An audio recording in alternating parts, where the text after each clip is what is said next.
저는 국가안보전략연구원에서 근무하는 조성열입니다. 사실 뭐 이사님 나하고 제가 이제 뭐 국가안보전략연구원에서 아까 우리 이사장님도 얘기하셨지만 제가 이제 올해가 20년째 근무하는데 10년은 굉장히 열심히 했고 10년은 괜히 고생을 많이 했습니다. 한 3번 정도 자르려고 했는데 버텨가지고 지금 이제 이 작년부터 세상에 바뀌어가지고 활동을 다시 하고 있습니다. 그래서 근데 아쉽게도 제가 이제 사실 올해 이제 정년이어가지고 이제 제 이제 직함은 올해로 이제 끝날 것 같습니다. 그래서 지금 그 제가 이제 말씀드리려고 하는 거는 이게 이제 PPT를 만들었는데 아까 이사님 말씀드렸지만 제가 주로 하는 부분이 좀 전문가 상대로 주로 이제 정책 토론 같은 게 제 주 특기입니다. 보고서 쓰고 제가 최근에 이제 방송 많이 나와가지고 오늘 아까 뉴스공장 나왔는데 뭐 제 아는 사람이 야 많이 낮았다 그러더라고요. 제가 굉장히 아까도 그 혹시 들으신 분인데 김어준 씨가 그러더라고요. 저분은 진지한 분 제가 몇 번 나가다가 안 부른 이유가 너무 딱딱해가지고. 근데 뭐 북한 핵 문제 얘기하면서 외국의 그 비핵화 사례를 얘기하는데 어떻게 그 재밌게 할 수도 없어요. 방법이 없는데.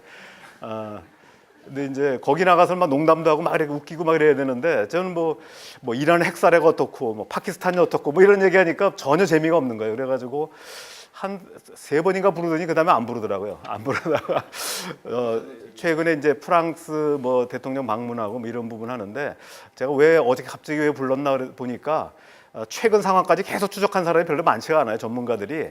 아마 그러니까 이제 다시 또 어제 오후에 전화 와가지고 꼭 좀 나와달라고 그래서 오늘 가서 나왔는데 뭐 소개할 때 그러더라고요. 무슨 얘기하다가 우리 조 박사님은 너무 진지해가지고 막 이런 얘기를 해서 그러니까 재미없다는 얘기죠 한마디로. 아마 오늘 제 얘기도 별로 그렇게 재미는 없을 거예요. 근데 이제 특히 더 재미없는 게 이렇게 PPT 보면서 하는 게 시각 효과는 있는데 얘기를 해보면은 별로 재미가 없어요. 왜냐면 거기 맞춰서 얘기해야 되기 때문에. 근데 또 그냥 얘기하다 보면 또 방향이 또 이상한 데 날아갈 수 있어서 가급적이면은 제가 PPT 순서대로 하되 좀 부연 설명을 많이 드리도록 하겠습니다. 그래서 오늘 오전에도 통일부 직원상들을 해서 똑같은 건 아니고 제가 이렇게 똑같은 거는 이제 주제에 맞춰서 뭐 어느 전문가들 보면은 어느 주제를 줘도 똑같은 걸 하는 사람도 있더라고요. 근데 뭐 여긴 또 이영희 재단에서 첫 번째 또 강좌를 좀 해서 특히 한반도 미래 같은 경우는 잘 얘기 안 하거든요. 지금 아직까지는 이제 그 당면한 문제를 많이 얘기하고 있고 제가 사실은 10월 1일 날 우리 연구원에서 학술회 발표할 때 맨 마지막 결론 부분에서 악마는 보통 이제 그 서양 속담에 악마는 디테일에 숨어 있다 이런 얘기가 있는데 악마는 디테일에만 있는 것이 아니라 빅픽처에도 숨어 있다. 그래서 이제 빅픽처라고 하는 것은 이제 우리 한반도 미래와 관련된 전체 큰 그림이 지금 과연 가지고 있느냐.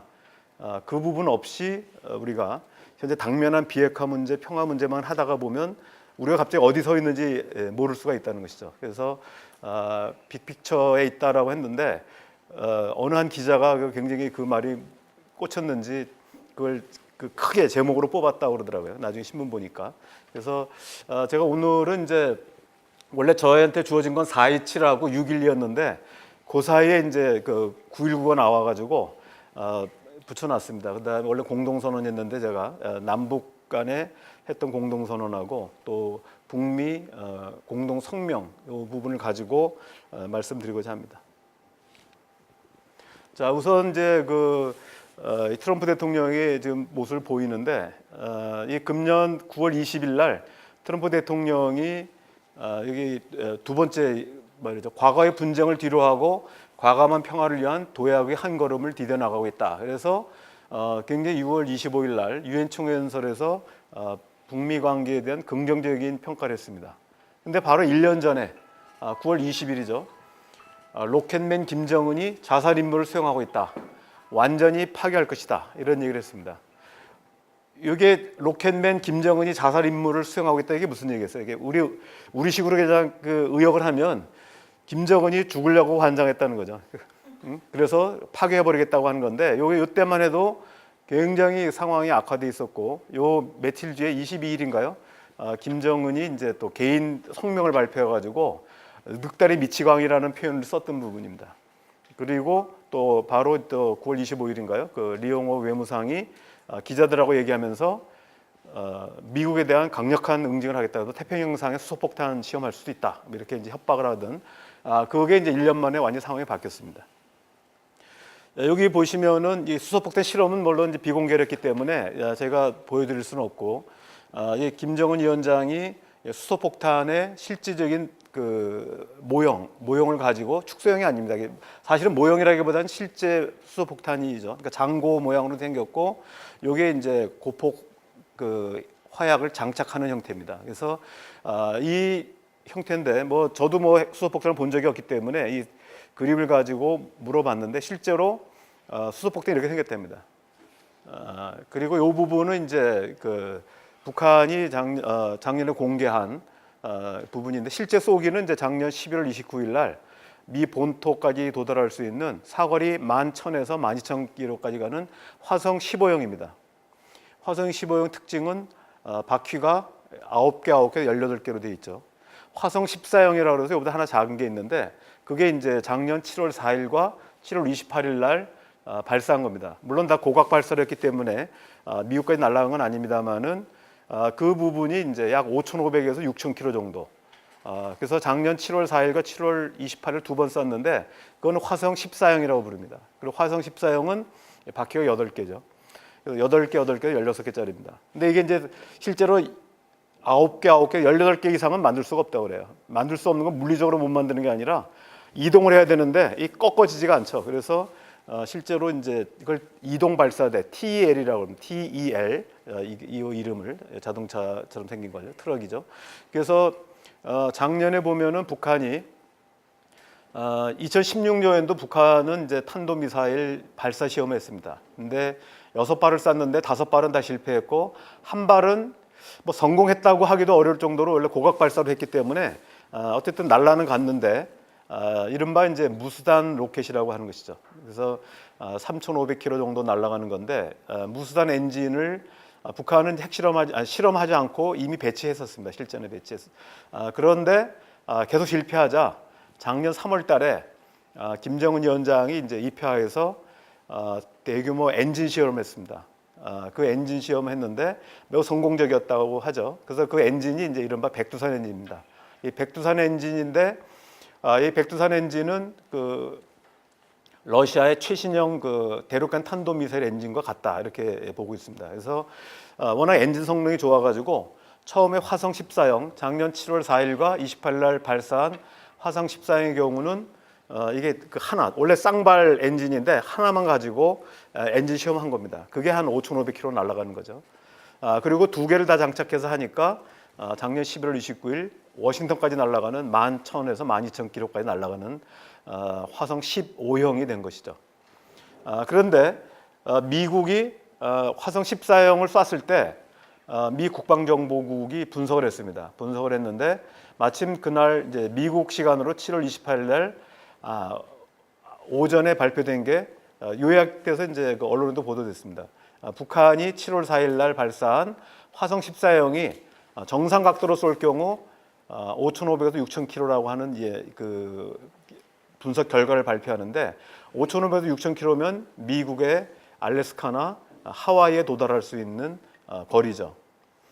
그래서 이제 이게 나오자마자 트럼프 대통령이 화염과 분노라는 발언을 합니다. 그래서 군사 행동을 준비하겠다라고 했고 그 이후에 미 합참의장이 우리 방한을 하고 또 합참의장뿐만 아니라 그 제가 그 전에 강의 자료에 들어가 있었는데 이게 길어서 지금 다 생략을 했는데 당시에 이제 태평양 사령관 그리고 주한미 사령관 그리고 미 전략 미사일 사령관들이 다 방한합니다. 방한해가지고 오산 공군기지에서 북한에 대한 경고를 하죠.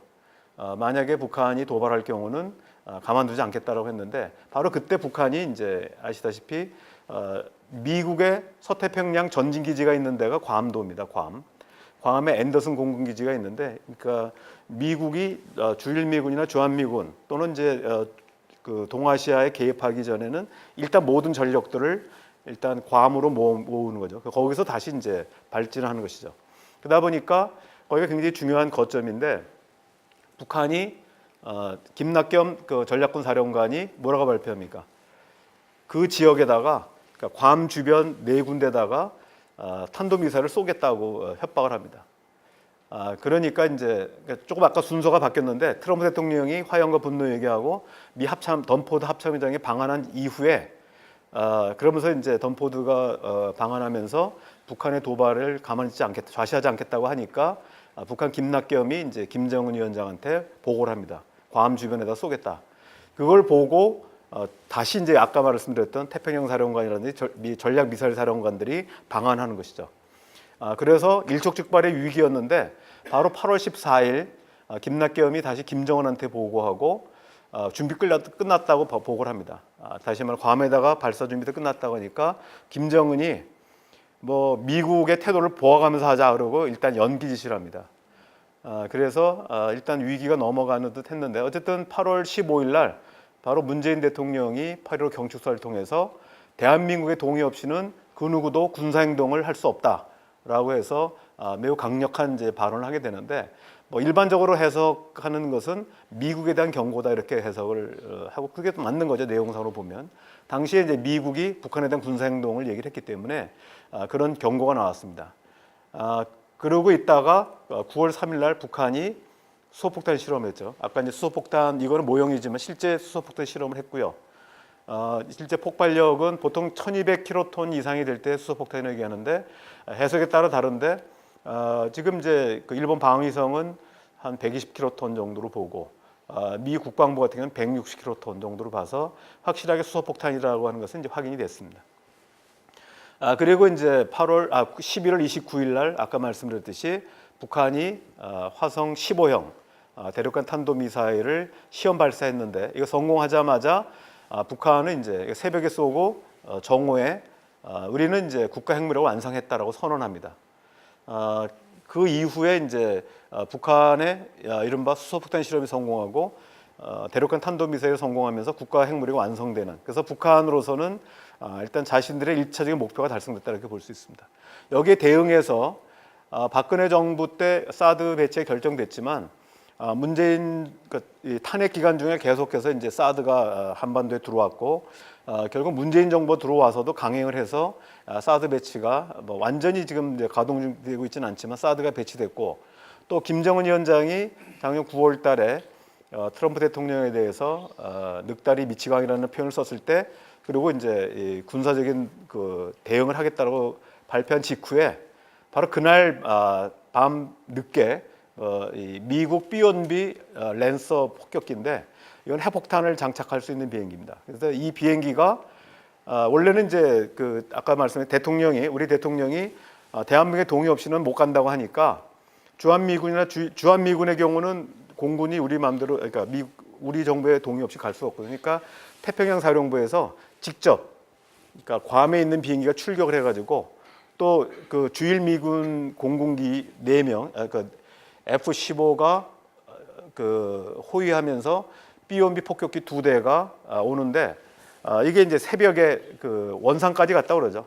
원산까지 갔다가 위협 비행을 했는데 실제로 북한에서는 아무 반응을 보이지 않았다는 것이죠. 그래서 여러 가지 해석이 있었습니다. 북한이 이 B-1B 폭격기가 온 거를 모른 거냐, 아니면 알았다 하더라도 원래 알면은 출격을 해야 되거든요.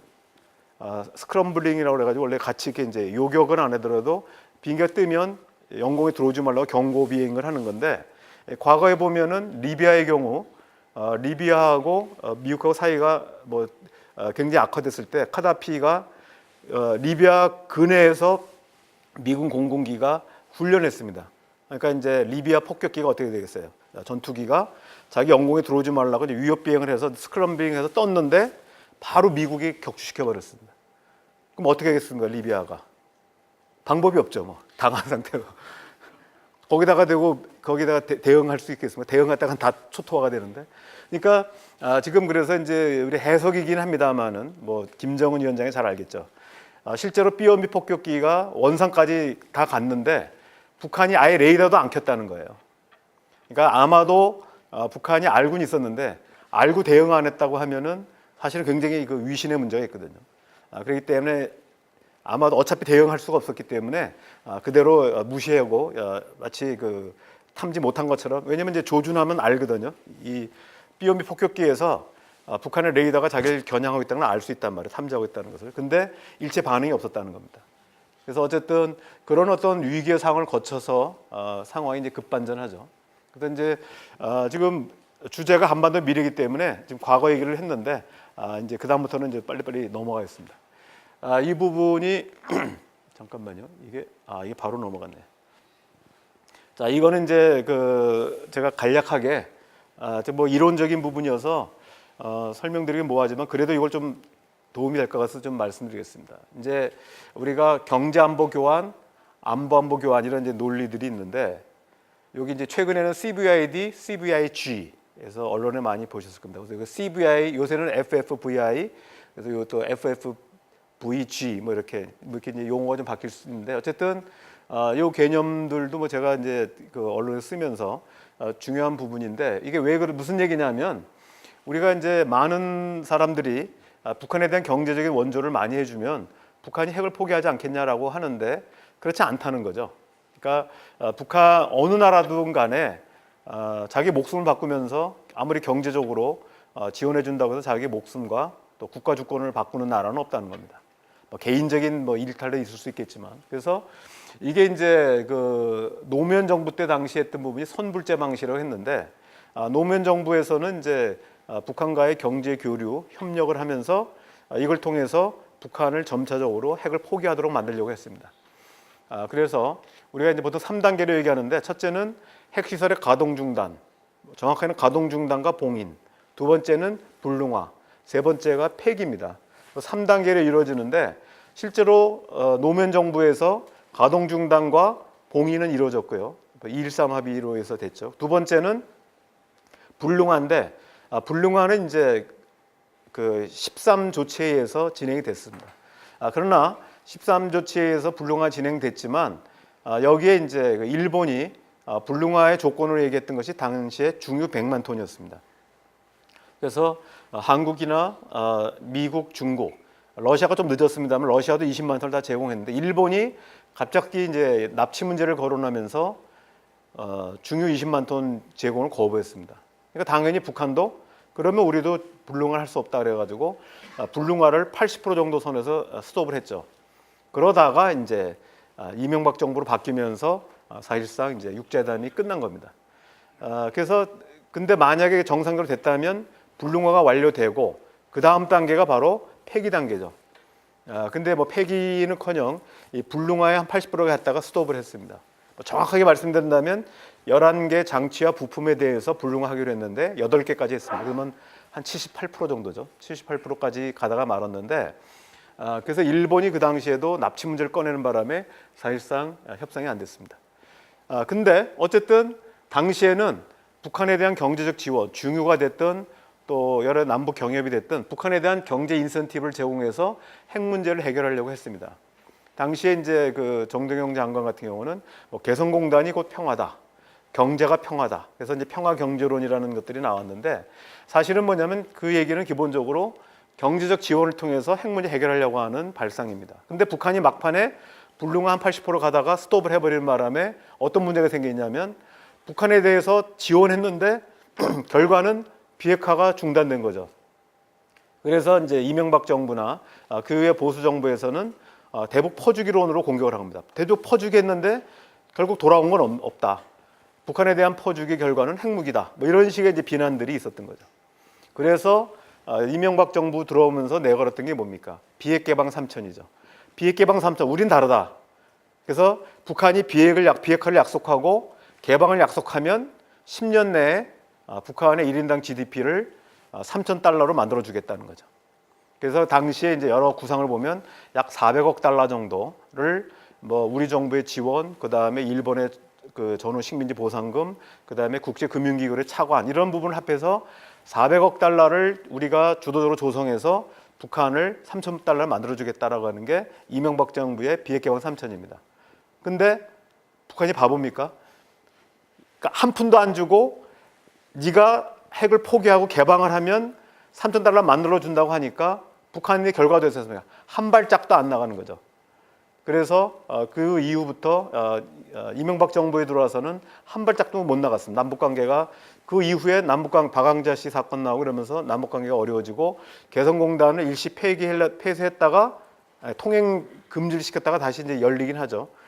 이런 과정을 거쳐서 2009년도에 대청해전이 있습니다. 대청해전은 사실 우리가 승리한 건데 또 우린 그걸 잘 얘기 안 하지만, 그리고 이제 2010년도에 또 천안함 사태, 연평도 포격 사건 등등이 이루어지면서 남북 관계가 이제 파탄에 이르게 되는 거죠.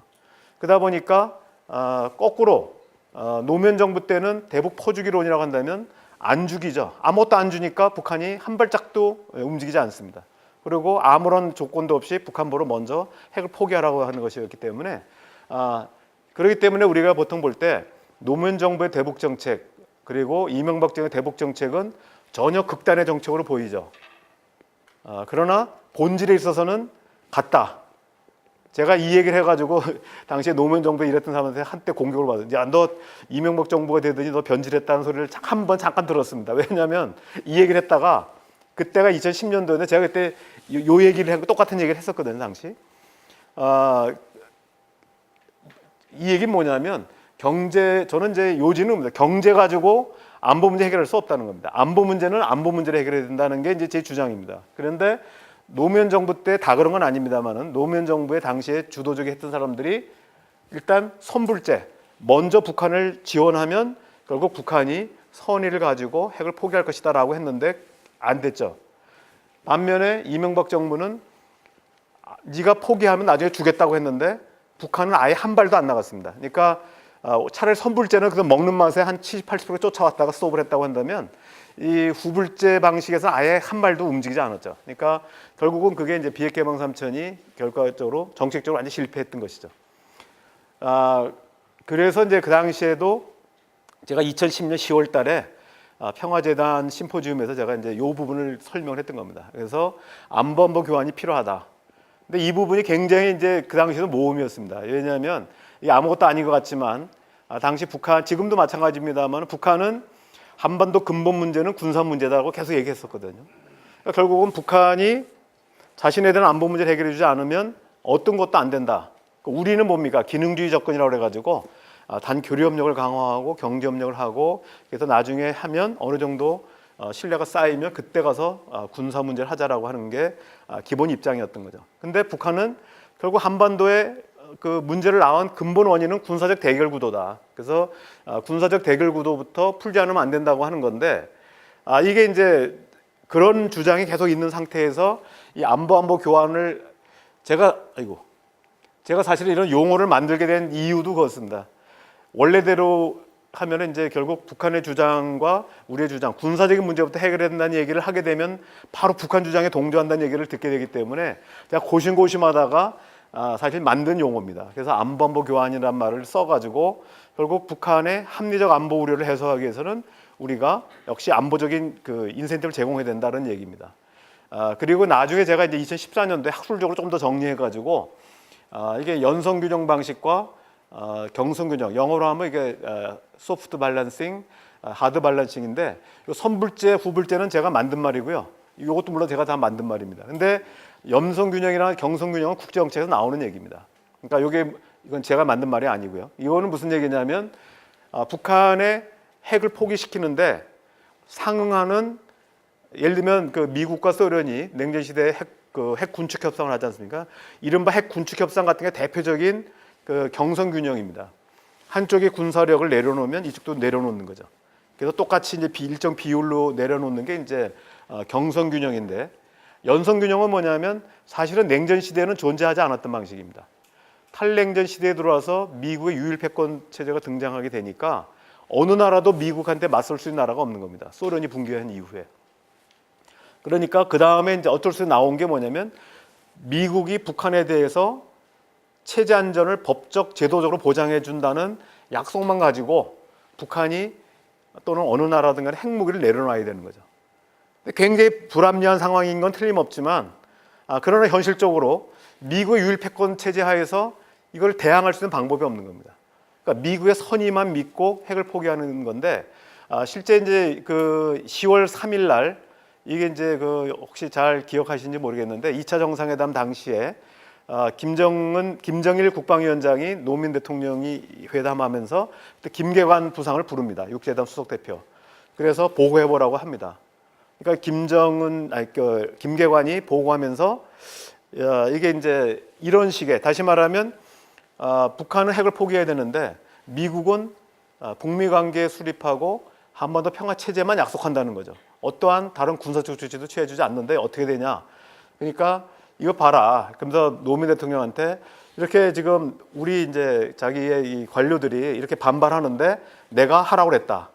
그래서 실제 바로 이제 13합의가 발표됩니다. 13합의는 이제 9월 달에 회담을 하고 최종적으로 10월 3일 날 김정일이 승인을 받아가지고 발표된 겁니다. 그래서 그때만 해도 실제 그 협상을 담당했던 북한의 외무성 관리들은 이런 어떤 연성균형에 대한 불합리성, 그러니까 상당히 비대칭적인 거거든요. 그러나 또 냉정해 보면 이 방법밖에 없었어요. 당시에는 북한은 아직 핵을 갖기 전이고 미국이란 나라는 이제 뭐 소련도 붕괴된 상태고 그 의지할 수 있는 나라도 없는 상태에서 그래서 연성균형 방식을 취했다는 것이죠. 근데 이게 나중에 바뀝니다. 언제부터 바뀌냐면 2010년 말서부터 북한이 이제는 핵 군축을 다시 주장하기 시작해요. 2010년이라고 하는 것은 북한이 이제 본격적으로 핵무기 개발에 자신감을 갖게 되고 또 2013년부터 이런 핵무기 미사일 부대를 운영할 수 있는 전략권을 운영하면서부터입니다. 그래서 이게 이제 사실은 요 안보안보 교환이란 말이 최근에 작년부터 다시 쓰이기 시작했는데 실제 누가 했는지도 모르고 막 사실 쓰고 있어요. 근데 왜 이 말이 다시 쓰이기 시작했냐면 조명균 장관님이 이제 그 당시 그 통일비서관 하시다가 정권이 바뀌면서 이제 야인으로 돌아갔을 때 저랑 한 1년 반 정도 평화제한 스터디 그룹을 같이 했거든요. 근데 제가 이거를 막 만들 때 스터디를 같이 했어요. 그래서 이 내용을 잘 알고 있거든요. 근데 굉장히 아마 필이 꽂히셨던 것 같아요. 그래서 장관 되자마자 안보안보 교환이 필요하다. 경제안보 교환은 안 된다. 이런 얘기를 하시는 바람에 지금 또 학자들이 누가 했는지 어원도 모르고 그냥 말이 그럴듯하다. 또 장관이 얘기하니까 그래서 지금 막 써요. 막 쓰는데 제가 있는데도 막 자기 얘기처럼 하는 사람들이 많습니다. 근데 이게 2010년도에 제가 했고 2012년도 제 책에는 선불제, 후불제라는 말을 썼고 2014년 논문에서 학술지에서 제가 연성균형 경영성계까지 해서 전체 틀을 완성했는데 당시에도 포괄적 안보안보 교환이라는 말을 2010년부터 썼습니다. 왜냐하면 물론 안보안보 교환이 기본이긴 하지만 북한이 사실은 핵을 개발한 이유 중에 하나가 또 가난한 나라가 그 정말 그 인민들의 그 허리띠를 졸라매면서까지 핵을 개발한 거 아닙니까? 그래서 핵무기에만 교환을 하면 안 된다는 거죠. 일단 체제 안전 보장이 우선이긴 하지만 거기에 대한 보상이 필요하다. 경제적 보상이 필요하다. 그래서 포괄적인이라는 말이 붙은 이유는 안보 위협 해소 외에도 경제 인센티브가 제공된다 이런 입장입니다. 지금도 마찬가지죠. 지금 이제 그 북한도 자존심이 있으니까 지난 3월 5일 날 김정은 위원장이 우리 특사단한테 뭐라고 얘기했습니까? 군사적 위협이 해소되고 체제 안전이 보장된다면 우린 더 이상 핵무기를 가질 이유가 없다라고 해서 핵무기 포기의 조건이 두 가지죠. 군사위협의 해소, 체제 안전 보장입니다. 근데 사실은 북한 김정은 위원장의 속마음은 뭐가 있었냐면은 또 하나는 제재 완화에 제재 해제나 경제 지원이 사실은 깔려 있었는데 이걸 얘기를 못 하는 거죠. 못 하고 있다가 지난 9월 29일 날 리수용 외무상이 유엔 총회 연설에서 처음으로 공식 제기했습니다. 이제는 체제 안전 보장과 군사위협 해소 플러스 제재에 대한 해제가 필요하다 이런 얘기를 했습니다. 단계적 해제죠 물론. 그래서 그 부분은 다시 이제 설명드리겠습니다. 자 여기 이제 아까 지금 말씀드린 겁니다. 이게 이제 김정은 위원장이 3월 5일 날 우리 특사단에게 6가지 항을 했는데 핵과 관련된 얘기하면 북측은 한반도 비핵화 의지를 분명히 했으며 북한에 대한 군사적 위협이 해소되고 북한의 체제 안전이 보장된다면 핵을 보유할 이유가 없다는 점을 명백히 했다. 요거는 이제 우리 그 정의용 실장과 서원 국정원장이 귀국해서 보도한 고도로 얘기입니다. 세 번째 항목에 들어 있었습니다. 자, 이런 보시면은 요게 이제 연성 경성 균형 방식이 고도로 들어가 있다는 얘기인데 요게 이제 판문점 선언에 보면은 남북 관계 전면적 개선과 발전, 그래서 민족 경제 균형 발전과 공동 번영, 그다음에 군사적 긴장 완화와 전쟁 위협 해소, 한반도의 항구적이고 공고한 평화 체제 구축, 이걸 하면 완전한 비핵화를 한다 이렇게 돼 있는데 여기서 보면은 첫 번째 항목이 번영에 관한 거죠. 두 번째가 긴장 완화, 세 번째가 평화 체제입니다. 사실은 긴장 완화 부분이 이제 군사적 위협 해소, 아까 말씀드렸듯이 이른바 경선 균형을 얘기하는 겁니다.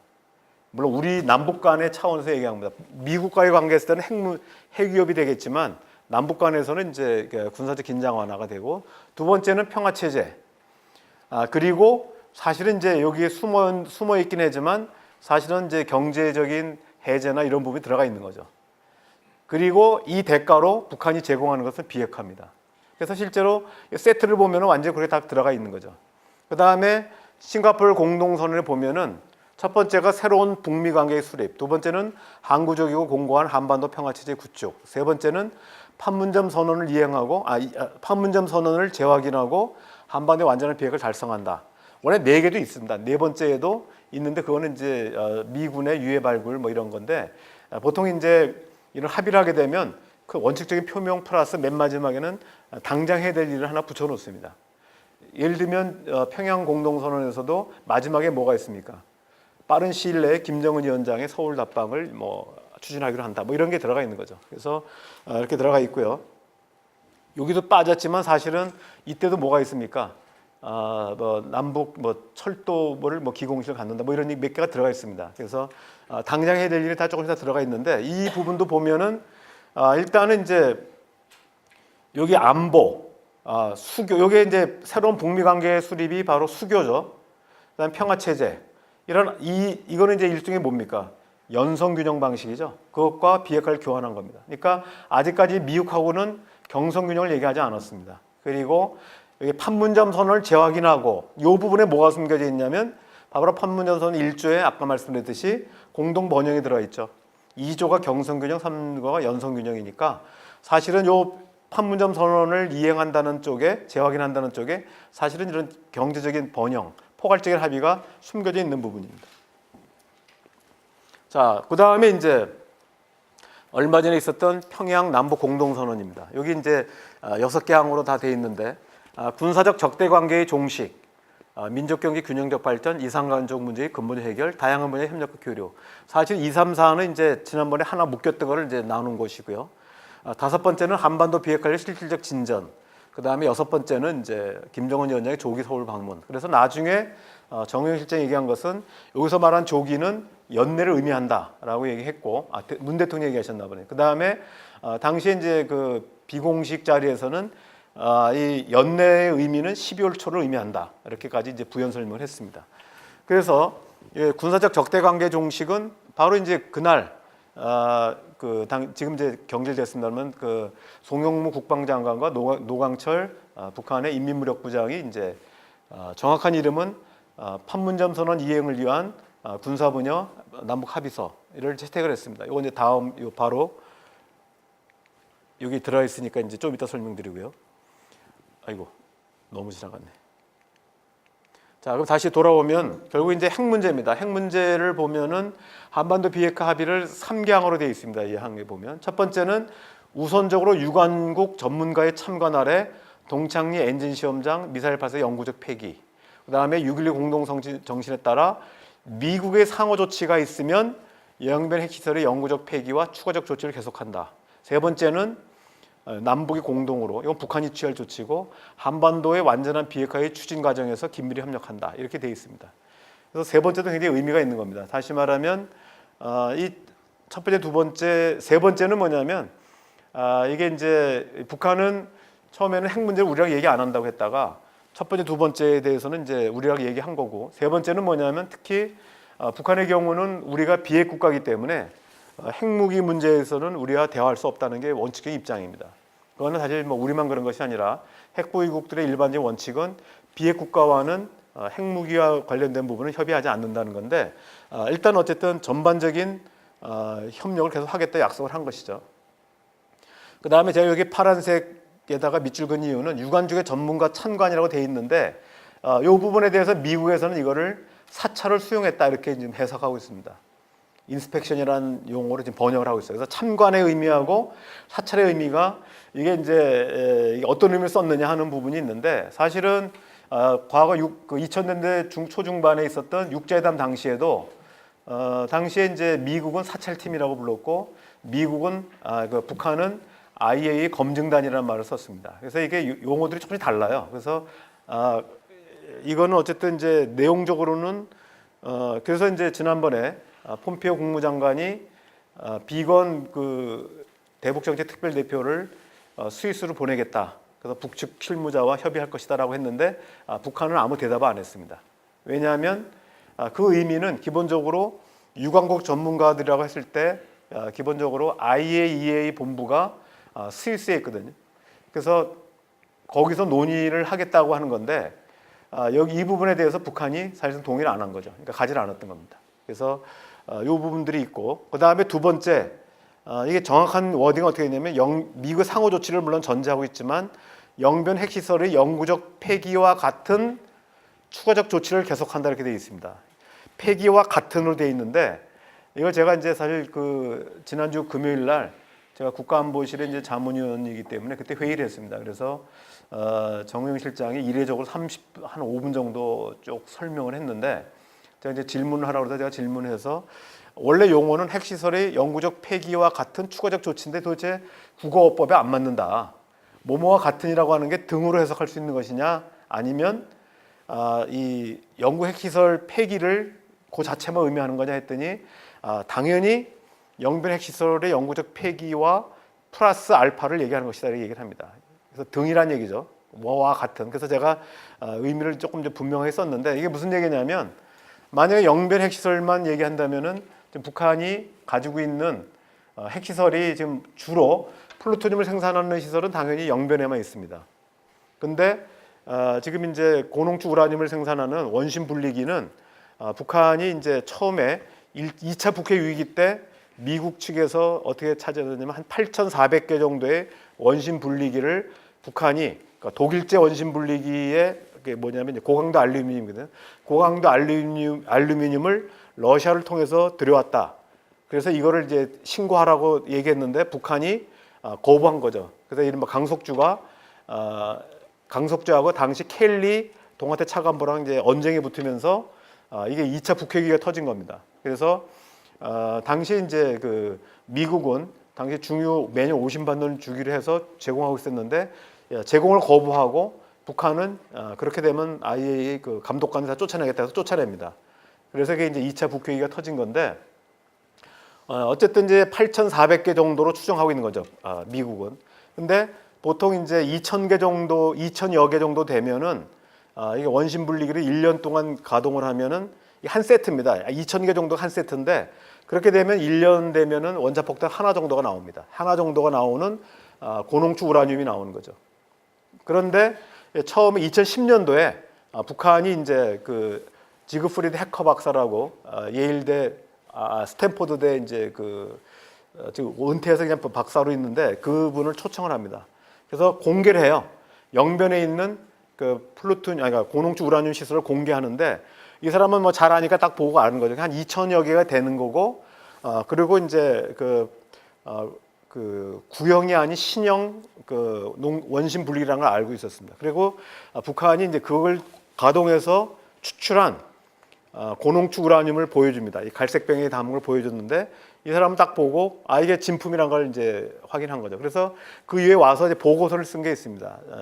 저도 읽어봤는데 그래서 이 사람이 맞다. 2,000개 정도가 된다. 2,000여 개다. 그리고 굉장히 기술 수준은 높은 수준이다. 최신형이다. 이렇게 나왔는데 그 이후에 인공위성 촬영한 결과 이거는 사실은 언론에 공개가 안 된 건데 인공위성 소스는 말씀 안 드리겠습니다. 인공위성 촬영한 결과 북한이 이 시설을 증설해 가지고 약 4,000여 개 정도로 증설했다는 겁니다. 다시 말하면 여기에 이제 2개 정도를 만들 수 있는 거죠, 1년에. 근데 최근에 이제 미국의 정찰 위성이나 뭐 공개적인 38로스 같은 데서 보면 이런 영변 외에 지역에 북한이 원심 분리기를 하는 어떤 고농축 시설을 가동하고 있다라고 지금 이제 폭로하고 있습니다. 이른바 강선 지역이죠. 그래서 영어로 강선이 어디냐에 대한 논란이 있습니다만은 어쨌든 강선 지역에 북한이 또 다른 원심 분리기를 가동하고 있다 이렇게 지금 알려져 있습니다. 그래서 만약에 이제 처음에 미국이 제기한 대로 한다면 아까 8,000개 정도라고 하면 반내림에서 8,000개면 4,000개 이미 대충 추적을 하고 있는 거죠. 그러면 4,000개일 것이다 라고 하는데 현재 미국에서는 미국이 확인한 부분이 약 8,000여 개고 미확인 지금 이제 행방이 이제 그 전 세계적으로 이런 네트워크가 있거든요. 칸 네트워크라고 부르는데 그 네트워크에 한 4,000여 개가 지금 행방이 유연한 게 있는데 만약에 북한으로 갔다고 치면 북한이 8,000여 개에서 12,000개 정도의 원심 무기를 가지고 있을 거라고 본다는 거죠. 그러면 2,000개가 한 세트라고 한다면 4개 내지 6세트가 되는 거죠. 근데 북한이 2개는 확인이 된 거고 따라서 영변 이해 지역에 2개 내지 4개를 만들 수 있는 그 시설이 있을 거라고 보는 겁니다. 그래서 이 문제가 나와야 되는데 아까 그래서 이게 쟁점이 되는 겁니다. 만약에 영변 핵시설의 영구적 폐기로 끝난다면은 영변 이외에 있는 의심 시설에 대해서는 빠지는 거죠. 그래서 제가 기자들이 많이 질문했어요. 그래서 이건 틀림없이 이거는 당연히 등이다. 그 이외에도 포함될 것이다라고 했는데 일단 그 정의용 실장이 확인해 주셨습니다. 등이 맞다. 그러니까 영변 지역 외에도 근데 북한으로서는 아직까지 자기네가 공개한 게 아닌데 있다라고 얘기할 수가 없기 때문에 표현을 애매하게 한 것뿐이고 다만 물론 없을 수도 있는 거죠. 없을 수도 있지만 있다면 그것도 포함된다는 의미라는 얘기죠. 그래서 이제 이 부분들이 있고 나머지 이 부분의 세세한 거는 제가 다시 말씀드리겠습니다.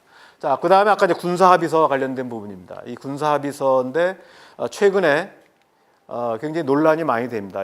뭐 조선일보 이런 데서 많이 공격을 하고 있는 부분인데 우선 내용을 보면은 육해공군의 적대 행위를 중재하고 비무장지대의 평화지대화, 서해상의 평화수역 조성, 남북 교류협력의 군사적 보장.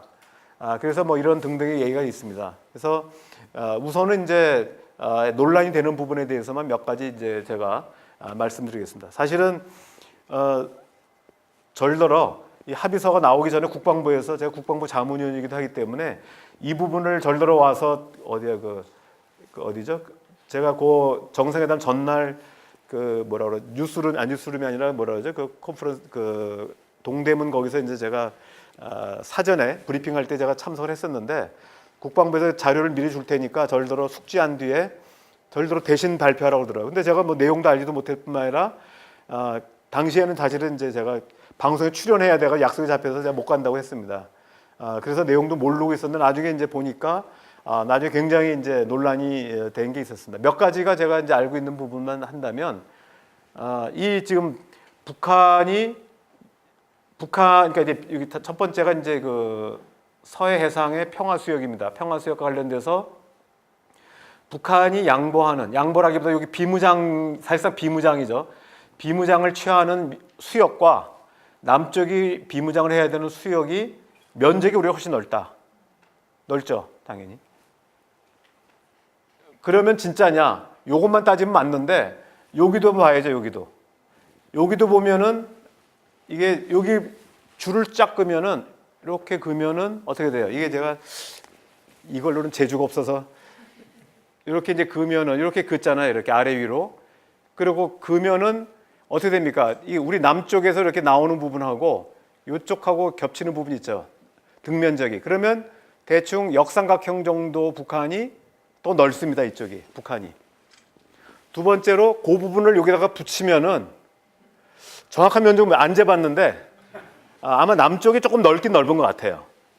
근데 이제 첫째는 일단 그러니까 생각보다 이게 물론 이 면적 차이가 있는 건 사실이지만 완전 일방적인 부분이 아니라 여기 동쪽에서 좀 띄어다 붙여야 된다는 거 첫째는.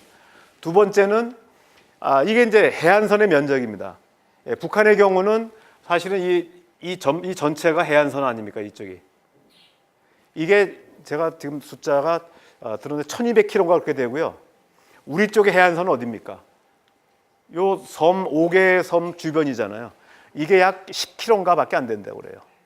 그러니까 사실은 북한이 방어해야 될 해안선이 훨씬 더 많은 거죠. 근데 이 해안선에서 뭘 하냐면 해안포와 함정들의 해안포의 포신을 다 덮기로 돼 있단 말이에요. 그리고 함포들도 다 덮어서 일단은 물론 이제 정말 충돌할 때 다시 껍데기를 벗기면 되지만 일단 우리가 보통 조준해제라는 말을 쓰거든요. 군사적으로. 그러니까 조준을 해제한다는 거죠. 그러니까 우발적 충돌을 막는 거죠. 아예 평상에는 겨냥을 조준하지 않는 겁니다. 그런데 이 지역에서 이 수역에서 북한의 해안포와 우리 쪽에도 잔뜩 묻어 있죠. 우리도 서해 5도 사령부가 있기 때문에 여기 서북 5도 사령부가 있는데 우리 해안포의 비율로 하면 7대 1이라고 합니다. 북한이 훨씬 많죠. 그 다음에 함정, 여기 북한에는 여기 이제 사곶 해군 기지가 있거든요. 여기에 있으면 여기가 이제 여기는 이제 해주 쪽이고 여기에 사곶 기지가 있는데 여기에 이제 주로 북한으로서는 땅이 훨씬 넓잖아요. 우리는 좀 이미 나가야 되는 거고 그러다 보니까 그 함정이 가지고 있는 그 함포의 비율은 6대 1 정도가 된다고 그래요. 그러니까 북한이 훨씬 많죠. 근데 일단 다 못 쓰게 한 거죠, 일단은. 그러니까 폐기한 건 아니지만 일단 다 뚜껑을 덮고 조준하지 못하게 만든 겁니다. 그래서 실질적으로 보면은 사실은 수역으로 보더라도 우리는 사실은 먼 바다 아니에요. 그러니까 우리가 지금 일상적으로 쓰는 바다가 아니고 그다음에 여기 지금 NLL 이렇게 돼 있지만 이게 군사적으로 뭐라 그러지? 합참 통제선이라고 하거든요. 우리가 지금 여기 NLL로 돼 있지만 실제로 이 수역을 우리가 쓰질 못해요. 민간 통제선입니다. 그리고 우리 해군도 배가 갔다가 북한 해안포가 딱 조준하면 잽싸게 내려오거든요.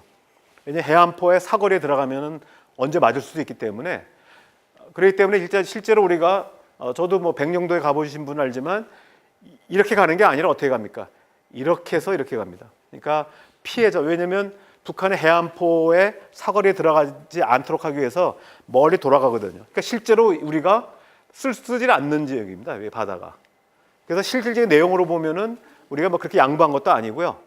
이따 다른 의미는 더 설명드리겠지만 두 번째, 우리가 GP와 관련된 부분인데 GP가 지금 가장 짧은 데는 보면은 이게 원래는 정전협정상으로는 2km씩 군사분계 2km씩 물러나게 돼 있거든요.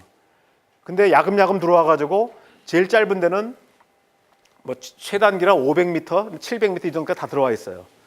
근데 북한은 그 GP가 약 한 140 몇 개가 있고 우리는 47개인가 있다고 그래요. 근데 요번에 이제 그 합의한 거는 뭐냐면 개수로 따진 게 아니라 북한 그러니까 1km, 그러니까 2km까지는 이제 물이니까 죄송합니다.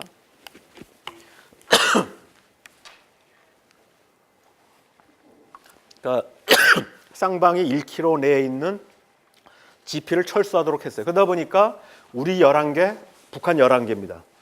그러니까 또 난리 났죠. 아니 북한은 140 몇 개고 우리는 47개인데 비율로 하면 안 맞는다 이거죠. 우리가 훨씬 손해봤다. 근데 그렇지가 않다는 거죠. 왜 그러냐? 우리는 GP하고 GOP 개념이 있어요. GP는 비무장지대 원래 들어가면 안 되는데 북한군이 GP 설치하니까 우리도 들어간 거죠. 그러니까 GP가 있는 반면에 우리는 군사분계선 2km 바깥에 GOP라는 게 있어요. GOP. GP와 GOP는 다르죠. 이건 합법적으로 있는 겁니다. 근데 북한에는 GOP 개념이 없어요. 그 가장 큰 이유는 우리는 그 전자장비가 많이 발달되어 있어서 근접하지 않더라도 북한의 군사 동향을 다 파악할 수가 있어요. 근데 북한은 이런 첨단 감시 장비가 없기 때문에 얘네들은 전방과 최대한대로 군사분계선에 접근하는 거죠. 너무 접근하는데 또 우리가 취약지역에 있으니까 취약지역에 대해서는 우리가 이제 GP를 전진 배치하는 거고 없는 지역은 그냥 GOP로 있는 겁니다. 그러니까 북한보로 우리가 GP는 사실 물론 당연히 대상이 아닙니다만은 그러니까 실제로 GP를 없앤다고 하는 것은 동수가 의미가 없다는 거죠. 실제로. 그리고 지금 얘기한 거는 이제 1km 내에 들어가 있는 GP만 없애기로 했기 때문에 그건 큰 의미가 없다. 이렇게 말씀드릴 수 있습니다. 그 다음에 이제 세 번째로 얼마 전에 이제 그 폼페이오 국무장관이 강경화 외무장관한테 뭐 화를 냈다, 불만했다, 뭐 격노했다, 뭐 등등 이제 그런 표현을 쓰면서 이게 이제 그 비행 금지 구역을 설정한 부분에서 이게 이제 충분히 논의가 안 됐다라고 하는데 실제로 그 폼페이오 장관이 이제 그 이 군사 합의에 대해서 합의되기 이틀 전 9월 그러니까 날짜로 치면 한 9월 17일쯤 되겠죠. 17일쯤에 보고를 받았다고 합니다. 그래서 충분히 숙지하지 못한 상태에서 기자들 질문을 받았는데 말을 대답을 충분히 못한 거죠. 그래서 약간 이제 좀 더듬거렸나 봅니다. 그러면서 나중에 보니까 기자들이 공격을 하는데 자기가 이제 특히 딴 거보다도 비행 금지 구역에 대해서 상당한 이제 불만을 표현했다 이렇게 얘기를 하고 있습니다. 근데 실제 이제 내용을 보면은 제가 어제 방송에서 얘기했습니다만은 우리 그 국방부하고 한미연합사하고 긴밀하게 협의를 하면서 계속 했던 부분입니다. 유엔사 측하고. 절대로 우리가 일방적으로 할 수 있는 부분이 아닙니다. 정전협정 상으로. 그런데 이게 이제 유엔사 측에서는 협의 과정에 있다 보니까 협의가 계속 이제 최종적인 마무리가 안 되다 보니까 협의하면서 이제 그러니까 미 국방성은 이제 통보가 됐는데 국무부 같은 경우는 충분히 인지 못한 상태에서 이틀 전에 보고가 간 거죠. 그러니까 이제 그 과정상에서 폼페이오 국무장관이 충분히 인지 못한 건 사실이지만 실제로 뭐 한미 협의 없이 우리가 일방적으로 하고 막판에 통보했다. 그러니까 미국이 거부할 수 없게끔 막판에 했다. 이건 사실이 아니라는 거죠. 그리고 실제 내용적으로 본다면 이게 우리의 경우는 이미 정찰기나 뭐 백두 정찰기나 아니면 미국의 인공위성의 정찰 자산이 워낙 많이 있습니다. 우리는 북한이 그게 부족하죠. 그래서 우리의 경우는 이제 실제로 이게 없다 하더라도 고정익이라고 하는 것은 이제 아시다시피 이게 이제 그 일반 그 전투기나 비행기고요. 회전익은 이제 헬리콥터죠. 무인기. 무인기 같은 경우는 뭐 오늘도 어디 보니까 뭐 이걸로 인해서 우리의 무인기 기술이 뭐 4천억의 뭐 개발 효과가 없어졌다 뭐 이렇게도 나오더라고요. 근데 뭐 얼마 전에는 북한의 무인기 위협을 막 떠들더니 갑자기 이제 북한의 무인기 위협은 또 어느덧 사라지고 우리가 할 수 있는 무인기 개발에 대한 또 부정적 효과를 얘기하는데 사실은 뭐 이 문제가 다 양보해서 일부 보수 언론이 얘기한 게 맞다고 해도 가장 큰 문제는 뭡니까? 바로 이제 첫 번째인데 저는 비핵화 문제입니다. 그러니까 우리가 지금 북한이 핵을 개발하게 된 가장 큰 동기가 뭡니까? 지금 군사력으로 보면 재래식 군사력에서 본다면 주한미군을 빼더라도 남북한의 군사력을 비교해도 월등히 우리가 우위에 있습니다. 이게 제가 그 예전에 지금도 국방부 자문위원입니다. 그 전에도 했었거든요. 이 사람들이 맨날 군인들은 우는 소리 합니다. 그래서 내가 당신들 북한보다 10배 이상의 국방비를 쓰고 그 국방비 10배 쓴 게 벌써 3, 40년간 율곡 그 계획서부터 했기 때문에 3, 40년간을 북한보다 10배 이상 썼는데 플로우 개념, 스톡 개념으로 누적된 것으로만 해도 월등히 우위에 있는데 왜 그렇게 우는 소리 하냐? 그랬더니 뭐 사실은 당연한 거죠. 북한의 온갖 뭡니까 못 쓰는 무기까지 다 숫자로 넣어가지고 양적으로 북한이 많다 이런 얘기입니다. 또 북한의 군사력이 국방백서에 보면 126만으로 돼 있고 우리 군인은 67만. 그래서 북한이 뭐 전력이 월등하다 이렇게 되는데 수는 엉터리거든요. 제가 뭐 이게 주제가 아니어서 그러지만 제가 지난번에 국방부 자문위에 가가지고 제가 이제 군비 통제 쪽을 제가 또 전공을 해가지고 그 얘기를 했습니다. 빨리 국방부에서 고쳐라. 국방백서에 우리 북한은 126만이고 우리 67만으로 돼 있는데 만약에 북한이 군비 통제하자 그러면서 동비율로 군인을 줄이자 그러면 우리는 예를 들면 뭐 10%만 줄여도 67만 6만 7명 20%면 어떻게 되면 13만 명을 줄여야 되잖아요. 13만 명을. 북한은 126만이면은 약 한 5만, 6만을 줄이는데 실제로 북한이 그러면 100만이 남잖아요. 우리는 또 한 10몇만 줄이면 뭐 한 50만이 되나요? 근데 실제로 북한군의 126만이 허수거든요. 여러 가지 전문가들의 분석한 결과에 따르면 북한 군의 수는 최대 70만, 적게는 55만 정도밖에 안 된다는 게 이제 분석의 결과입니다, 실제로. 그리고 제가 이거는 2014년도에도 국방부 정책 국장 유재승 장군한테도 계속 얘기를 했어요. 이거 이대로 가면은 그때 자기가 뭐 제 얘기가 일리가 있지만 바꿀 수는 없다. 뭐 그게 이제 공식 답변이었고 요번에는 이제 제가 그랬습니다. 요번에 안 바꾸면은 그러면 우리가 일방적으로 우리 감축해야 된다. 그랬더니 굉장히 진지하게 듣더라고요. 그래서 요번에는 아마 북한 군의 병력 수를 아마 재평가할 가능성이 높습니다. 그러니까 정확한 숫자는 뭐 저도 모릅니다만은 북한이 2007년도에 인구 센서스 한 거라든지 여러 가지 탈북자들의 증언 뭐 이런 걸 다 보고 뭐 예를 들면 북한의 일개 사단이 뭐 우리식으로 계산해서 12,000명을 계산하는데 실제로 북한은 병력이 8, 9천밖에 안 된다는 거예요. 근데 우리식으로 계산을 다 하는 거죠. 그 다음에 북한이 예를 들면 포병부대가 전략군으로 바뀌면서 포병부대가 없어졌는데 포병사단이 이걸 그래도 있는 걸로 계산하고 뭐 이런 게 굉장히 많습니다. 그래서 실제 수와 다르다. 근데 이제는 아마 바꿀 수밖에 없습니다. 이 군비 통제를 하려면. 자, 그런 부분인데 남북한의 군사력 격차가 있다 보니까 어떤 문제가 있습니까? 군사력 격차가 있다 보니까 북한이 만약에 핵을 빼게 되면 어떻게 돼요? 핵 포기를 안 하려고 하죠. 그러니까 북한이 재래식 군사력의 열세를 만회하기 위해서 핵무기를 개발한 건데 지금처럼 핵을 포기하게 되면은 이런 군사적 열세 상황이 그대로 있는 겁니다. 다시 말하면 아까 말씀드린 군사적 위협을 노출되는 거죠, 북한이. 그걸 막을 수 있는 핵무력이 없기 때문에. 그래서 우리가 비핵화를 촉진하기 위해서도 우리가 군비 통제가 필요하다는 거죠. 두 번째는 만약에 뭐 그렇다 다 양보해가지고 북한이 좋다 핵을 포기했습니다. 그래서 평화 체제가 됐는데 핵을 포기한 상태에서 북한이 그러면 이제 경제 제재가 풀리면서 경제력이 좀 좋아지겠죠, 경제 상황이. 그러면 제가 국가 지도자라고 한다면 북한의 경제 상황이 회복되면 제일 먼저 뭘 해야 됩니까? 재래식 군사력을 빨리 복원해야죠. 왜냐하면 남쪽은 첨단 군비력 군사를 가지고 있는데 북한은 이제 군사력이 완전히 그 형편없는 군사력밖에 없잖아요. 이제 핵도 없고. 그런데 그동안에는 재래식 군사력을 키우지 못한 이유는 돈이 없어서 못했잖아요. 그러면 돈을 벌 때마다 일정 비율로 군사력 증강에 쓸 수밖에 없어요. 자칫하면 그러면 또 우리 내부 논리가 뭡니까? 북한이 군사력 많이 쓰네. 그럼 우리 또 증강을 할 거 아니에요. 그럼 북한이 또 다시 야 이거 괜히 핵 포기했다.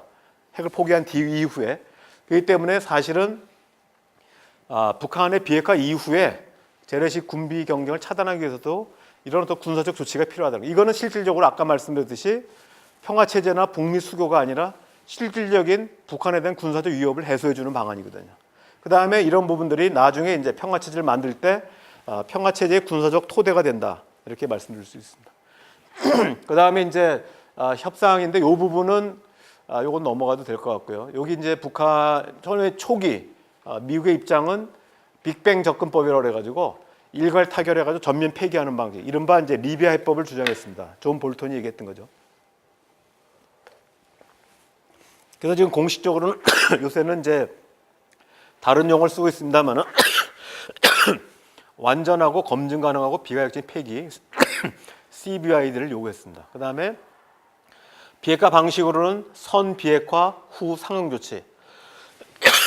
지금 이제 미국이 이런 입장을 취하는 이유는 북한의 핵 개발이 국제 합의를 위반하고 한 것이다. 이른바 나쁜 행동에는 보상이 없다. 이런 원칙입니다. 그래서 먼저 북한이 핵을 포기한다는 입장입니다. 그래서 지금 공식적으로는 얘네에게 안 쓰면서도 실질적인 내용으로 보면 계속 이쪽으로 돌아가고 있습니다. 1, 2년 내에 비핵화, 핵심적 비핵화를 완료한다는 얘기죠. 반면에 북한은 선 신뢰 조성 후 비핵화 동시 행동입니다. 그래서 조건부 비핵화죠. 아까 말씀드렸듯이 무조건 핵을 포기하겠다는 게 아니라 체제 안전 보장과 군사협의 해소돼야만 핵을 포기하겠다는 것이고, 그 다음에 지난 3월 26일 중국을 방문해서 한 얘기입니다. 단계적이고 동시 행동적 조치를 취하겠다. 당시에는 이제 원래 중국어로 동보적이라는 말이 나오는 바람에 우리 언론에서 동시적이라고 나왔다가 지난 7월 8일 날 북한 외무성 대변인 담화에서 이 표현을 썼을 때 단계적 동시 행동이라는 표현이 나왔습니다. 그래서 이 부분이 표준어죠. 공식 입장입니다. 그래서 지금까지도 북한이 취하고 있는 입장은 그런 겁니다. 일단 북한은 뭐냐면 신뢰가 필요하다. 북한과 미국 사이에서는 20년 이상의 적대 관계가 70년 이상의 적대 관계가 계속되고 있기 때문에 곧바로 비핵화를 할 수 없다. 비핵화를 하게 되면은 자신들의 핵 능력에 노출될 수밖에 없지 않냐. 그래서 이제 그 북한의 입장은 먼저 신뢰 구축이 필요하다. 신뢰 구축을 하는데 신뢰 구축 차원에서 북한은 미래 핵에 대한 일방적인 조치를 취하겠다는 겁니다. 그러니까 미래 핵이라고 하는 건 뭐냐면 북한이 더 핵과 미사일 능력을 고도화시킬 수 있는 여러 가지 장치들입니다. 그래서 북한이 약속한 거는 이미 약속한 게 뭡니까? 핵과 미사일 시험하지 않겠다. 그리고 핵실험을 할 수 있는 풍계리 핵시험장을 이제 지난 폭파시켰죠. 두 번째는 이번에 약속한 동창리 미사일 엔진 시험장과 발사대를 해체하는데 이번에는 이제 참관단을 통해서 하겠다고 평양선에 약속을 했고, 또 얼마 전에 폼페이오가 방북했을 때 약속한 거는 그러면 지난번에 5월 달에 폭파시킨 풍계리도 미국이 못 믿겠다고 하니 그러면 검증을 하겠다. 그래서 이제 이거를 이제 미국의 사찰단을 통해서 북한이 정말로 풍계리를 입구만 폭파시켰는지 아니면 그 밑에 있는 실제로 갱도를 다 파괴했는지 확인하겠다라고 한 겁니다.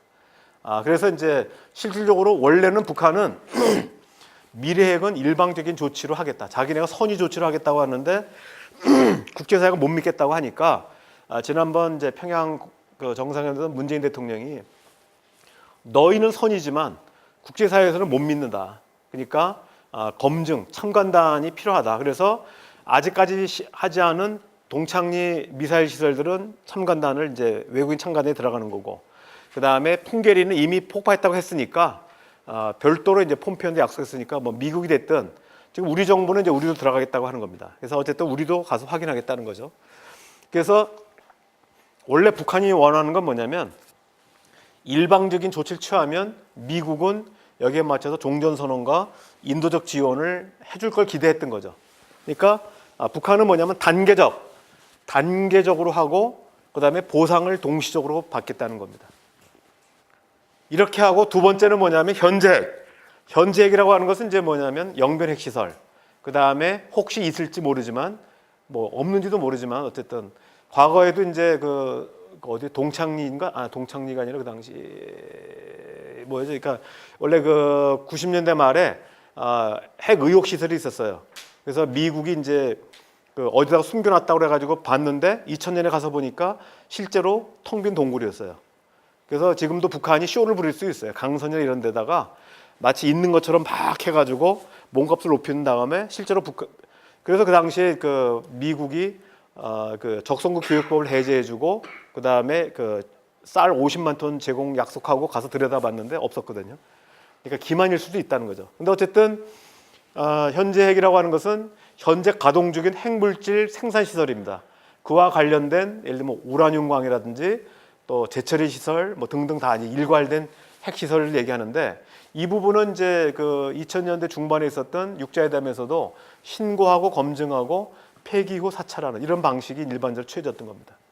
그래서 북한은 이걸 하고 그 다음에 마지막으로 자신들이 가지고 있는 또 이미 만들어 보관하고 있는 이제 핵물질, 그 다음에 핵무기, 탄도미사일 이런 부분들을 신고해서 마지막에 없애겠다. 왜냐하면 신고라고 하는 게 그냥 간단한 게 아닙니다. 내가 핵무기를 몇 개를 어디에가 뒀다. 탄도미사일 몇 개가 어디에 있다. 이걸 다 밝히는 거거든요. 근데 북한 입장에서 보면 과거 핵을 미리 공개해버리면은 어떻게 보면은 자기네 타겟을 이미 공개하는 게 되는 거죠. 그럼 미국은 북한의 미사일이나 핵을 다 파악했기 때문에 갑자기 미국이 변심해가지고 이들 협상 안 해. 그러고 나서 군사 공격을 하게 되면은 북한은 완전히 이제 다 노출되는 거죠. 뭐 미국이 그럴 리 없으라고 믿겠지만 그래도 어쨌든 북한으로서 못 믿는 거죠. 그러니까 북한은 현재핵과 과거, 그러니까 미래핵, 현재핵, 과거핵의 순서로 해야 된다고 얘기하고 미래핵은 일방 조치, 현재핵과 과거핵은 상호 조치, 상응 조치가 필요하다고 얘기한 겁니다. 그래서 상응 조치로서 얘기하는 것이 아까 말씀드렸죠. 그 싱가포르 북미 공동성에 나와 있는 것처럼 새로운 북미 관계, 한반도 평화 체제를 동시에 해달라는 겁니다. 그러면 새로운 북미 관계 출발점은 뭐가 되겠습니까? 사실은 출발점은 종전선언이고, 이제 북미 관계 출발점은 연락사무소고, 종착점은 대사관 설립이죠. 그 다음에 평화체제 출발점은 종전선언이고, 귀결점은 사실은 이제 그 평화협정이 되는 겁니다. 그리고 추가로 이제 있지만, 그래서 이 부분인데 문제는 이제 미국이 이건 택도 없다. 이 방식의 미국이 왜 이걸 문제 삼냐면, 요 방식대로 하면 첫째는 요거는 이제 아까 뭐 해결됐다고 지금 해결된 겁니다. 지금 요 단계를 넘어온 건데, 그러니까 굉장히 어렵게 넘어오고 있습니다. 요 단계인데 미국에서는 어떻게 생각하냐면 만약에 이걸 했는데 북한이 질질 끌다가 과거 육자회담이 바로 2단계에 있었거든요. 여기서 하다가 80%까지 갔다가 약속에 틀려가지고 다시 되돌아왔거든요. 그러니까 과거에 실패를 되풀이하지 않겠다. 그래서 북한, 그다음 미국은 뭐냐면 당장 미국을 위협하고 있는 것은 과거 핵이잖아요. 현재 핵은 옛날엔 중요했지만 지금은 이건 별로 중요한 게 아니에요. 지금 당장 미 본토를 위협하는 건 이쪽이란 말이에요. 그러니까 이거를 조기해야 된다라고 하는 거죠. 그러니까 처음에 이제 미국의 입장은 뭐냐면 현재 핵과 과거 핵 할 것 없이 모두 다 신고 검증 폐기를 하라는 겁니다. 근데 북한은 그 조기에 과거 핵을 신고했다가는 우리 거를 다 노출해야 되는데 그건 말도 안 된다. 그래서 이게 이른바 5월달에 이제 그 존 볼튼하고 펜스가 그걸 요구했고 최선희하고 김계관이 이 날강도 같은 놈들아 그래가지고 싸운 겁니다. 그래서 이제 그 얘기하는 바람에 이제 트럼프가 북미 정상회담 취소했다가 다시 또 번복하고 이 과정들이 이제 요 논쟁이 있었던 것이죠. 자, 그 다음에 이제 그래서 우리 정부가 얘기하는 게 그러면 미래핵과 실내 구축은 아까도 사실 이제 거의 다 끝났습니다만 이걸 이렇게 하고 대신 현재 핵은 북한이 얘기한 대로 신고 검증대로 하고 그다음에 과거 핵은 일부 아까 말했처럼 미리 땡기는 거죠. 단계가 아니라 북한이 먼저 자발적으로 이거 미래 핵처럼 북한이 먼저 자진해서 폐기하고 단계적으로 그리고 마지막에 끝나고 나서 사찰을 받자. 이게 남아공화국 방식입니다. 남아공화국은 자진해서 핵을 포기했기 때문에 자기네가 먼저 없애고 나서 신고한 겁니다. 우리 없앴다. 그래서 다 뒤져본 거죠. 이런 방식을 하자는 겁니다. 근데 이 부분에 대해서 미국 입장은 안 나왔지만 북한은 이것도 싫다는 거죠. 현재 핵도 신고 검증을 먼저 할 수 없다. 이걸 하게 되면 다 드러난다는 거죠. 그래서 어쨌든 이것도 지금 거부하고 있어서 바로 이제 그 폼페오가 방북하기 직전에 워싱턴 포스트와의 인터뷰에서 강경화 외무장관이 현재 핵도 그러면 폐기 후에 사찰을 하자. 과거 핵처럼. 그래서 이제 신고를 뒤로 하자. 이렇게 얘기한 겁니다. 근데 여기에 대한 대답은 어제 없습니다. 미국이 아무 얘기를 안 하고 있어요.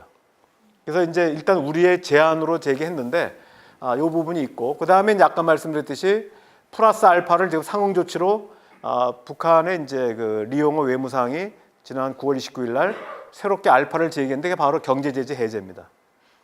원래는 아까 말씀드렸듯이 그 김정은이 요구한 거는 군사위협 해소와 체제안전 보장인데 체제안전 보장 가운데서도 외교관계 수립하고 평화체제까지만 나와 있죠. 그 북미 공동성명에는. 근데 여기 이제 남북 기본협정 요 부분은 이제 뭐 별도 얘기입니다만은 제가 볼 때는 사실 외교관계 수립과 평화체제 가지고는 북한에 대한 완전한 체제 보장이 안 된다고 봐요, 저는. 그래서 원래 굉장히 그 별도의 논의가 있었는데 여기 뭐 지금 주제가 아니어서 넘어가기로 하고요. 그래서 제재 해제 문제가 새롭게 등장하고 있습니다. 자, 그러면 이 부분에서 쟁점은 결국은 북한과 미국이 취하는 조치들의 가역성, 비가역성의 문제입니다. 그래서 북한은 자신들이 취하는 비핵화 조치는 다 비가역적인데 미국이 취할 수 있는 조치들은 가역성이다. 종전선언을 한 뒤에 취소하면 그만이고 왜냐하면 종전선언은 물론 법적 종전선언은 다릅니다만은 정치적 선언은 아무 효과가 없거든요. 물론 이제 미국과 북한의 정상 또 우리 대한민국의 정상이 만나서 한 거기 때문에 정치적 무게감은 있지만 법적 구속력은 없는 건 맞거든요. 그렇기 때문에 과거에 1994년도 우크라이나가 핵을 포기할 때 미국과 러시아, 영국의 정상들이 이른바 부다페스트 안전보장 각서를 서명합니다. 그래서 우크라이나가 핵을 포기하게 되면 여기에 대해서 체제안전을 보장한다고 정상이 서명했지만 이 서명이 조약화된 게 아니라 메모랜덤, 각서 형태였기 때문에 결국은 20년 뒤에 러시아가 침공해가지고 그 크림반도를 지금 합병해 버렸잖아요.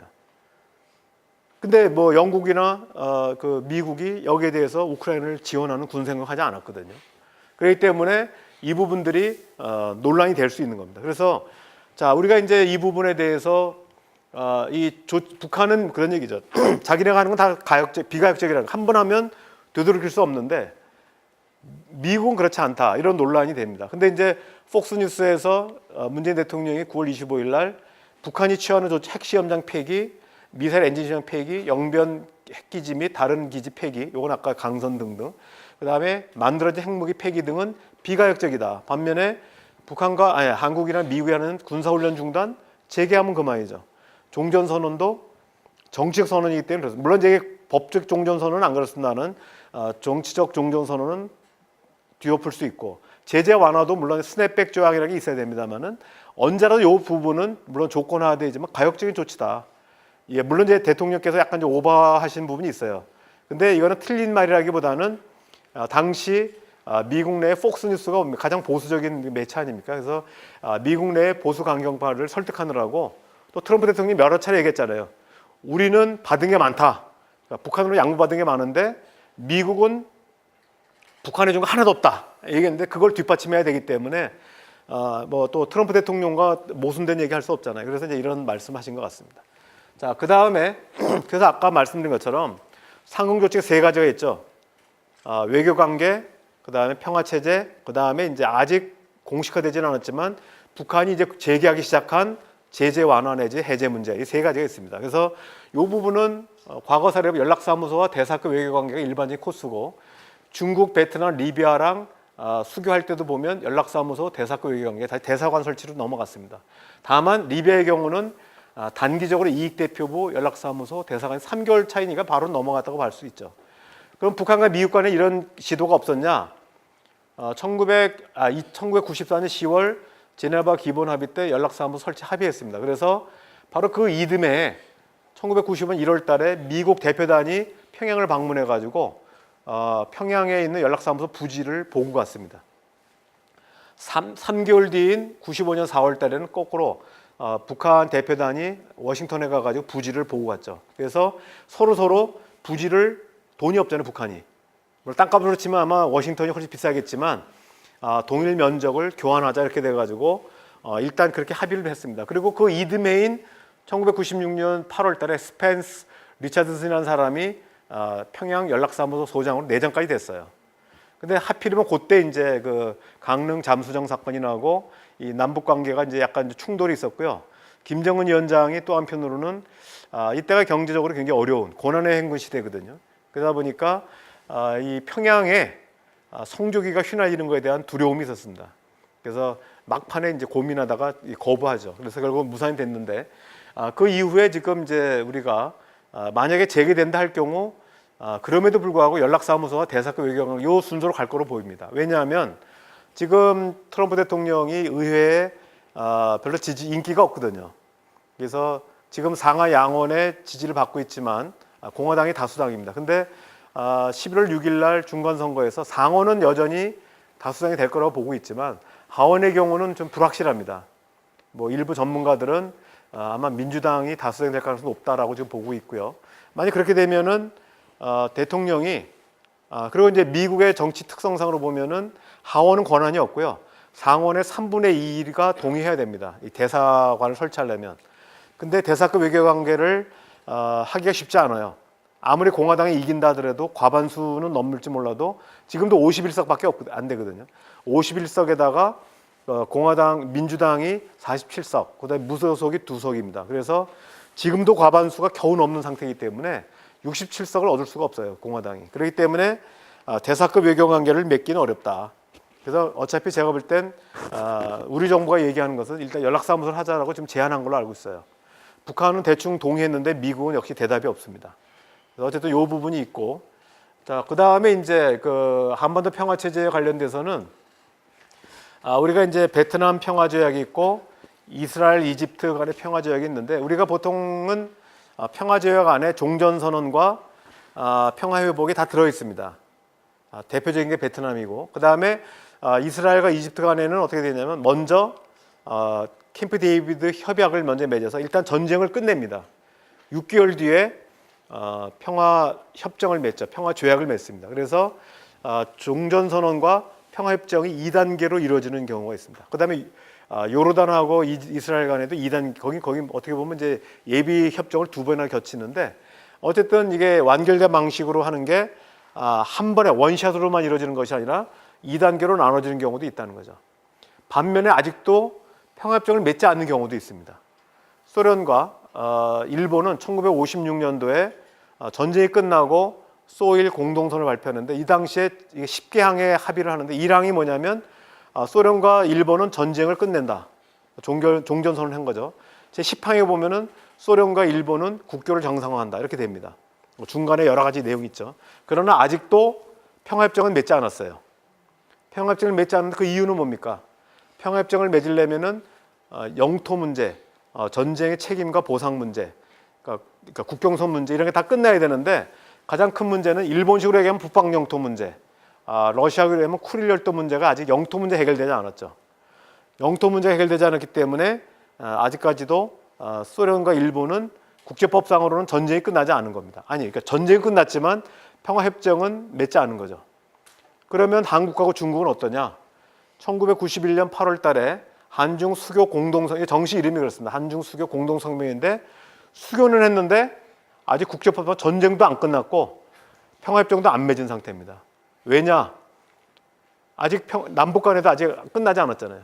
그래서 수교만 맺은 상태입니다. 근데 뭐 멀쩡히 잘 살고 있지만 그래서 남북 간 한중 간은 영토 문제는 없지만 그래서 그러나 아직까지 당시에는 뭡니까? 공산 측의 대표로 중국인민지원군하고 북한군이 왔기 때문에 또 우리는 유엔군 측 일원으로 들어갔잖아요. 그러다 보니까 아직 평화협정이 체결되지 않았기 때문에 여전히 종전과 평화협정은 한중 간에 아직 안 돼 있는 상태입니다. 자, 그러면 이 한국형 평화체제는 이게 북핵 문제라고 하는 게 있기 때문에 우리가 보통 2단계로 한다. 종전선언과 평화협정이 효과적이라고 볼 수 있고 종전선언의 의미는 평화협정으로 가는 과도기의 잠정협정이라는 의미도 있고 또 비핵화 착수에서 완료기까지의 과도기적 안전보장의 의미가 있다고 볼 수 있습니다. 그 다음에 이 평화협정 방식은 이제 보통 2+2+4 방식을 이제 얘기를 하고 있는데 남북 간의 기본협정과 북미협정, 남북미중 포괄협정으로 갈 것으로 지금 보고 있습니다. 상응조치 부분인데 아까도 말씀드렸듯이 그동안에 북한이 얘기하지 않다가 금년 9월 26일 날 리용호 외무상이 처음으로 제재가 불신을 증폭시키고 있다면서 대북 제재 해제를 요구를 공식 제기했습니다. 그 이후에 노동신문 계속 이후에 지금 얘기하고 있고요.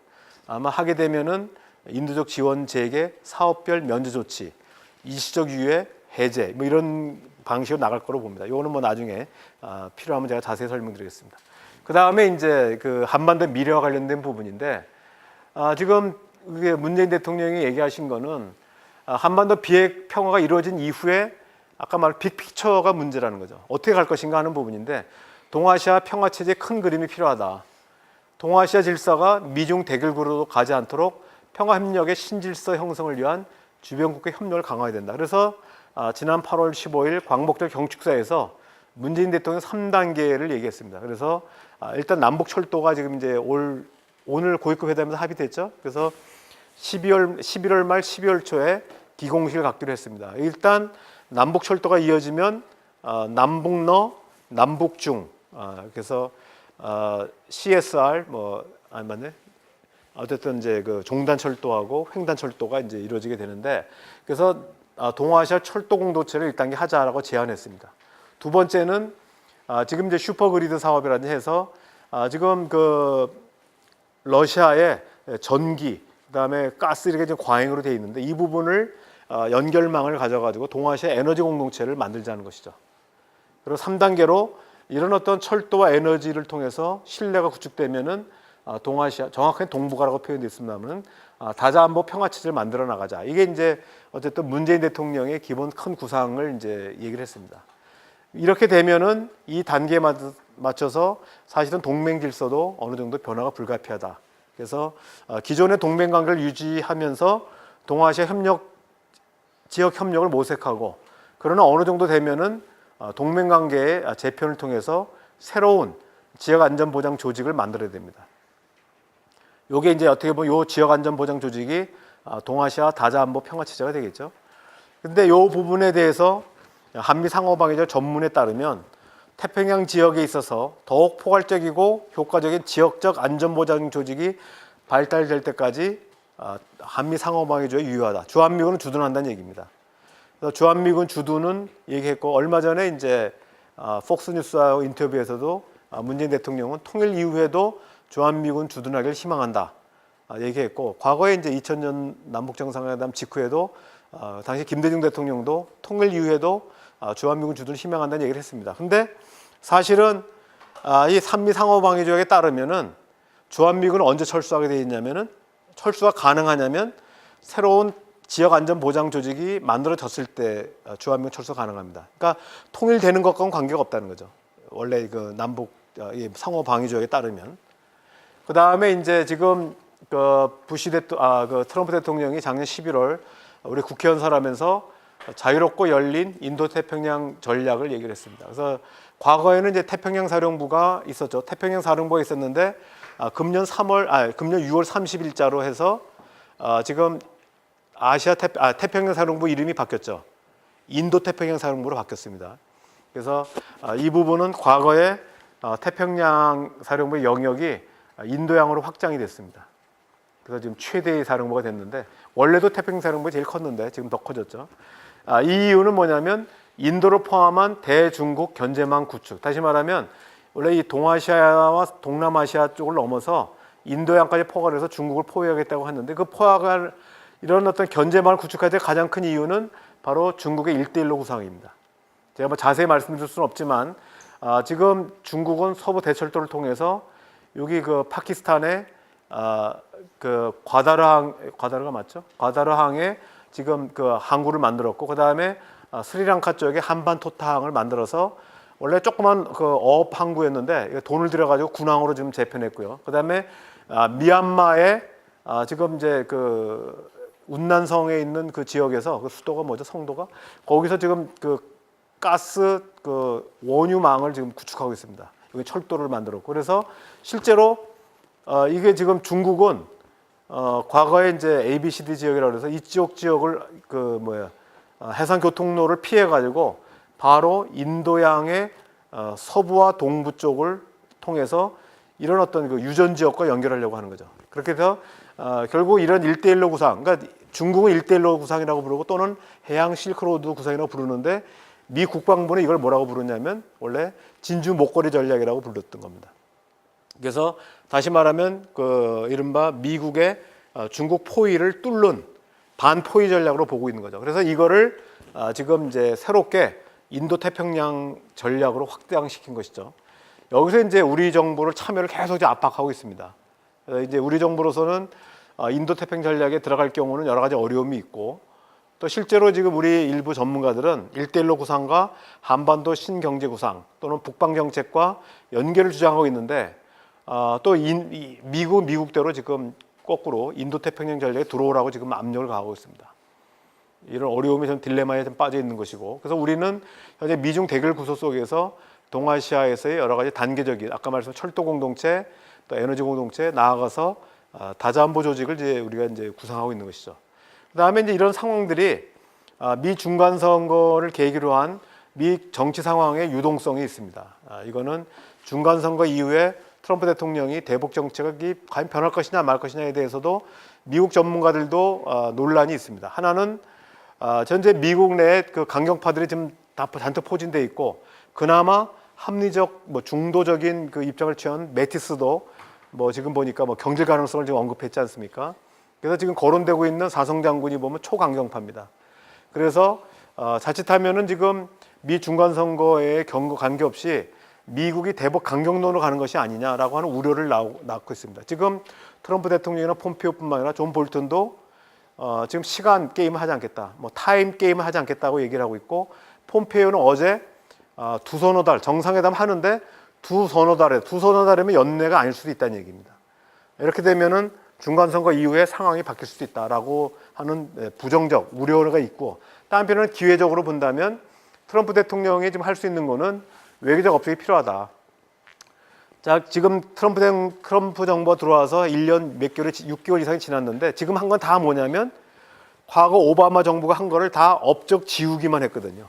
이란 핵합의 파기하고 중동 평화는 다 깨고 다 깬 것만 했지 나토 합의 다 깨고 깬 것만 했지 TPP도 깨고 다 깼습니다. 근데 자기가 만든 게 하나도 없어요.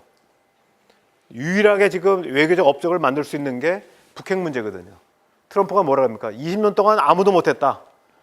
나는 했다. 이런 얘기 아닙니까? 아마 그냥 놔뒀으면 전쟁할 건데 내가 전쟁을 막아서 수백만 명의 목숨을 잃었다. 이런 식으로 지금 나오고 있습니다. 이 얘기는 뭐냐면 트럼프도 명확하게 외교적 업적을 생각하고 있다는 얘기입니다. 그리고 실제로 트럼프 대통령이 중간 선거 관계없이 2020년 대선에서 다시 재선을 노리고 있기 때문에 오늘 CNN 보니까 지난달보다 훨씬 그 지지율이 높았다는 거 아닙니까? 그래서 지금 이제 아직 트럼프 재선에 반대하는 입장이 47%, 재선 지지 입장이 46% 근접하게 올라온 겁니다. 근데 역대 이 정도 되면 아마 재선이 보통 된다고 보죠. 그러니까 그 집권 대통령의 프리미엄이 있기 때문에 그래서 외교적 업적이 필요하기 때문에 중간 선거 끝나더라도 현재와 같은 대화 국면은 유지될 거라고 하는 낙관론이 있고 비관론도 있다는 얘기입니다. 또 하나는 주한미군에 대해서 4자 회담 당시에, 그러니까 옛날입니다. 90년대 말에는 일단 그 전반적 군사 구조를 재편하는 논의에 동의했는데, 지금 미국에서는 지금 트럼프 대통령이 주한미군을 뺄까봐 되게 걱정하고 있거든요. 이미 여러 차례 얘기도 했고, 그래서 아예 그 미 상하 양원이 합동해가지고 국방 수권법을 만들어서 트럼프 대통령이 마음대로 주한미군 철수하지 못하도록 아예 법으로 만들어 버렸습니다. 그래서 국방 수권법 22,000명 이하로는 줄이지 못하게 지금 합의한 상태입니다. 자, 그 다음에 이제 중국 변수가 있습니다. 중국은 원래 이제 그 종전선언부터 한반도 이제 개입하고 싶었는데, 실제로 트럼프 대통령이 두 차례를 경고를 했죠. 지난 5월 24일 날 그 북미 정상회담을 취소하면서 중국 배후론을 얘기했고요. 또 8월 24일 날 폼페오 국무장관이 4차 방법을 취소하면서 중국 책임론을 얘기했습니다. 그러니까 이게 중국이 겁을 먹어가지고 이 시진핑이 9월 9일 날 원래 가기로 했었는데 못 간 겁니다. 뭐 지금 얘기해 보면은 우리 간다고 한 적이 없다라고 지금 발표를 하는데, 그렇지 않습니다. 여러 확인한 결과 가기로 한 거거든요. 근데 그리고 결국은 시진핑이 9월 12일 동방경제포럼에서 현재 한반도 문제의 당사자는 남북미라고 아예 얘기를 했습니다. 그래서 당분간은 자기가 들어갈 생각이 없다는 얘기를 정리했고요. 그 다음에 폼페이오 국무장관이 중국은 평화협정의 일원이 될 것이다. 굉장히 좋은 얘기 같지만 그 얘기는 뭡니까? 맨 마지막에만 껴라. 중간 과정에 낄 생각 말라는 얘기입니다. 그러니까 지금까지 벌려놓은 판에 끼지 말라는 얘기고요. 그 다음에 이제 북중 관계가 지금 회복됐고, 지금 많은 사람들은 북중 관계 정상화됐다고 믿고 있지만 그렇지는 않습니다. 지금 김정은이 3월 13일 날 여기 2기 시진핑 출범할 때 축전을 보냈는데, 여기 전통과 우호란 단어가 한마디도 안 들어갑니다. 근데 3월 26일 날 김정은이 전격적으로 베이징을 방문하면서 뭐라고 하냐면 시진핑이 환영사를 하면서 뭐냐면 김정은이 오겠다고 해서 우리는 이렇게 환영을 했다. 그 다음에 피로 맺은 전통과 어떤 역사적인 우호 관계, 이렇게 표현을 씁니다. 그리고 김정은은 뭐라고 했냐면 일주일 만에 이렇게 환대해줘서 고맙다. 근데 사실은 형식적으로 보면은 김정은이 가겠다고 한 거고 시진핑이 받아준 거로 보지만 실제는 그렇지 않습니다. 발목을 비틀어 가지고 안 오면 죽이겠다 해가지고 억지로 간 겁니다. 이거는 여러 제가 증거를 댈 수도 있고 여러 미국 측이 그렇게 알고 있고요. 그래서 다만 두 번째, 세 번째는 김정은이 자진해서 간 겁니다.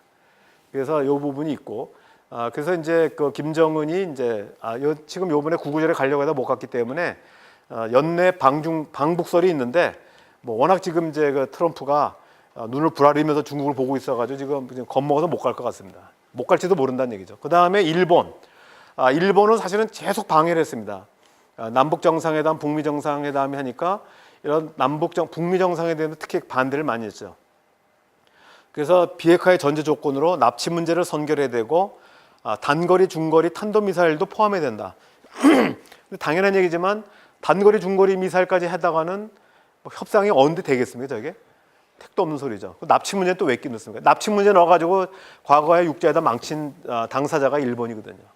그렇기 때문에 이건 택도 없는 소리인데, 어쨌든 미 행정부가 그런 소리 하지 말라고 거부하니까 이제는 뭐냐면 일본이 미 의회로 가가지고 특히 민주당 쪽에 로비를 엄청 해가지고 민주당 같은 경우는 민주당에서 뭐냐면 납치문 인권 문제하고 중단거리 탄도미사일 생화학 무기를 해결하지 않으면 이런 그 완전한 비핵화를 인정할 수 없다는 이 성명을 발표합니다. 사실 그래서 아까 말씀드렸듯이 의회가 이 동의해주기가 굉장히 어려운 상황입니다. 근데 그 이유는 일본이 엄청나게 로비를 했습니다. 그래서 우리가 그런 얘기 하잖아요. 일본이 되게 할 수는 없지만 안 되게 할 수 있다, 이런 얘기입니다. 그래서 우리 대통령이 이제 일본 달래느라고 그 김정은한테 일본 아베 총리가 너 만나고 싶으니까 한번 만나봐라, 이런 얘기하고 계속 얘기하는 게 그런 이유입니다. 그러니까 우리 감정 같아가지고 일본 애들 해주고 싶지 않지만 이게 풀려야 됩니다. 그리고 저게 북일 관계까지 정상화돼야 진정한 의미의 한반도 냉전 구조가 해체되는 것이죠. 그 다음에 북미 관계 그러니까 이제 막상 그럼에도 불구하고 현재까지 왔잖아요. 저는 2차 북미 정상회담 얘기까지 나오니까 이제 일본 애들이 원래 그렇습니다만은 북미 정상화되니까 거기에 대비해서 북일 간에 비밀 접촉을 했습니다. 어떤 일본이 미국한테도 얘기 안 하고 몰래 6월서부터 그 메시지가 전달되다가 7월달에 베트남에서 만났는데 걸렸죠. 근데 제가 제가 뭐 여러 군데서 들은 얘기는 일본 애들은 절대로 시인하지 않습니다. 사후에 들통을 났는데도 뭐 확인도 안 해주죠. 그래서 지금 뭐 아직까지 일본 정부는 공식 확인 안 하고 있지만 뭐 실제 누가 만났는지 다 나오고 있어요. 북한의 최선이고 그다음에 내각정보국의 무슨 실장이라고 하는데 제가 이름은 아름도 잊어먹었습니다. 기록 보면 나오죠. 자, 그래서 그러면 마지막입니다. 이게 그렇게 하면 최근에 그러면 이런 어떤 그 남북 간의 상황, 한반도 평화 체제가 구축되면은 그러면 한반도의 미래가 어떻게 되겠냐 하는 것이죠. 여기서 두 개의 그 패러다임, 그러니까 지금 이명박 박근혜 정부 들어와서 이른바 조기 통일론이 이제 인기를 끌었죠. 그래서 이명박 대통령은 북한의 조기 붕괴를 믿고 있었고, 그래서 이명박 정부의 이제 얘기가 뭡니까? 당시에는 통일 항아리라는 걸 얘기했죠. 통일 항아리에서 뭐 각자 헌금도 내고 막 돈 내고, 조선일보에서는 또 완전히 뭐 통일은 미래다 그래가지고 엄청나게 뭐 그 홍보를 많이 했었죠.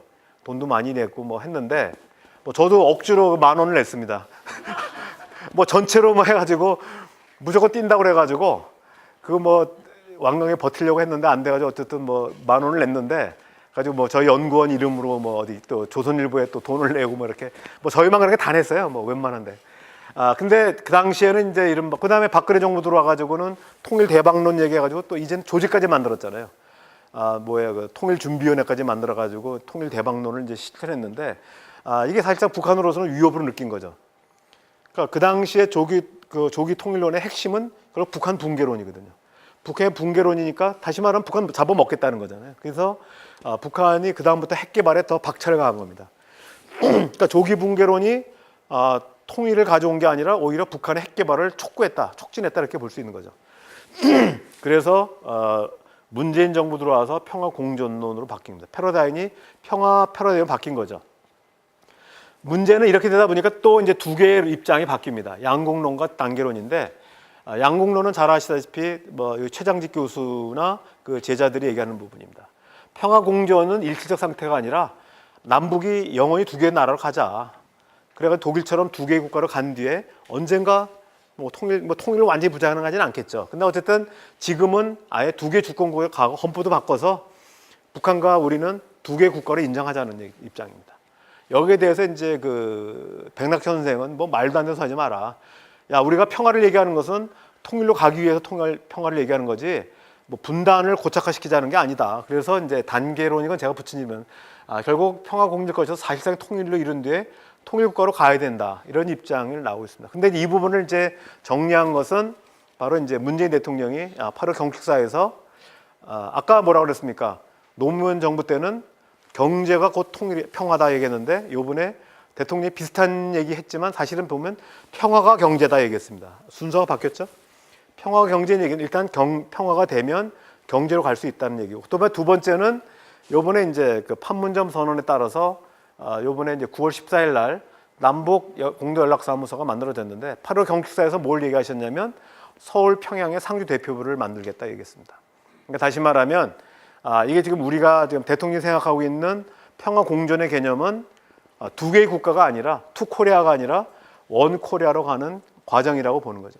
그래서 요 얘기는 아직 안 하고 있고, 제가 이제 여러 가지 보고서 내부 검토 중입니다만은 협의체적 공동정부 모델이라고 해서 일단 이제 남북 간에 상주 대표가 만들어지고 여러 공동위원회가 만들어진 이후에 유럽 공동위원회처럼 유럽 집행위원회처럼 이제 남북 집행위원회가 만들어지고 나중에 남북 연합기구로 가는, 그래서 결국 통일로 가는 모델이 현 정부 입장이라고 보고 있습니다. 그 다음에 이제 마지막으로 결국 이제 남북 간의 평화적인 통일을 이루기 위해서는 무엇보다도 남북 간의 경제 공동체가 필요한데, 지금 이제 일단 북한은 이제 제한적이지만 시장 경제를 도입을 했습니다. 그래서 제7차 당대회 때 보면은 국가 경제개발, 경제발전 5개년 계획이 아니라 5개년 전략이라는 말을 썼어요. 이 단어의 의미하는 바는 뭐냐면, 계획이라고 하는 건 말 그대로 계획 경제인데, 전략이라고 하는 부분은 이른바 이제 그 전략 산업 분야, 그러니까 그 국영기업이나 군수산업 이런 분야는 여전히 계획 경제를 유지하되, 민생 분야, 경공업 분야는 시장 경제를 도입하겠다는 겁니다. 그래서 뭐 어떤 사람들은 또 너무 그걸 과장하지만 사실은 비중으로 보면 한 30% 정도 시장 경제 비중 아직은 그렇습니다. 아직은 여전히 국가 경제 분야가 다수입니다만은 어쨌든 북한은 이런 점진적인 변화를 선택을 했고요. 그래서 현재 우리 정부는 남북 기본협정은 이제 아직 체결된 건 아니고 대통령 공약 사항입니다만은 남북 공동의 시장을 하고 최종적으로 평화협정이 체결되면 비핵화가 완료돼서 평화협정이 체결되면 남북 하나의 시장이 만든다는 거죠. 그래서 남북 공동의 시장에서 남북 하나의 시장으로 가는 이런 단계적 조치를 한다는 것이고, 그 다음에 북한은 현재 김정은 위원장이 등장해가지고 김정은 위원장이 이제 등장해서 원래